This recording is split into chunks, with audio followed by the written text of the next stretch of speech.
Welcome to Clips, a quick review of facts or factoids taken from our more in-depth videos. Once again, I've decided to make a special message about the Colt 1873 single-action Army revolver, or reproduction thereof. Today, I'd like to point out something of a hidden feature of these old wheel guns, one that most people often miss. In an attempt to make the 1873 black powder proof, Colt gave this guy 3 rotating surfaces. Let's take a look. All right, this is a reproduction of an early Colt 1873. So we have this screw here. We have the round central arbor as would have been seen through all the production and is part of what I want to show you today. The cylinder should be revolving around the arbor like any other revolver, except there's something special about this guy. So I'm going to take a little piece of yellow tape that I happen to have and put it on the arbor so that we can see something magical. If I work the action, you'll see that the arbor itself is rotating.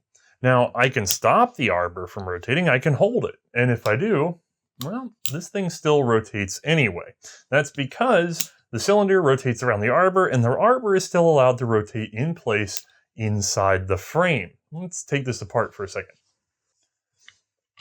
All right, with the cylinder out, we will find that the arbor itself fits right in here. We can rotate along that arbor. The arbor can rotate in place, and magically and importantly, look at this guy. I've got some grease on him.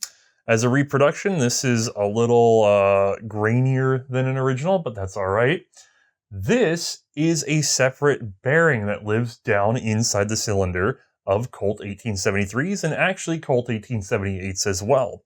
That's because this is a black powder firearm, and the nemesis of a black powder firearm, especially a highly mechanical one, is fouling. So if you had a revolver that just simply rotated on an arbor and that's all it did, well, the black powder would get built up in there and eventually seize the gun.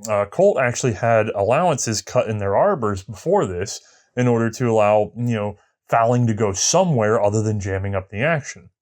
But they changed that for very well-fit arbor inside of a very well-fit bearing inside of the cylinder, which means that if the frame doesn't allow this to rotate, well, the bearing is going to rotate around the arbor.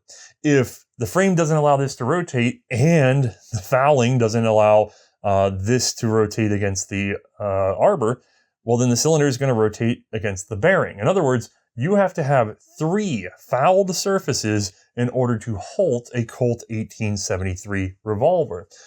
That seems like unnecessary redundancy until you realize that these were frontier guns that could be used for hundreds or thousands of miles without access to, well, clean facilities. So I welcome this little piece of innovation. Now, I have not checked every reproduction model out there, obviously. I do know that this one was pretty dang stuck when I got to it. If you have one of these clones at home, let us know the make and if they bothered going ahead and duplicating that bearing down in there, or if they skipped it entirely. All right, y'all, have a good one.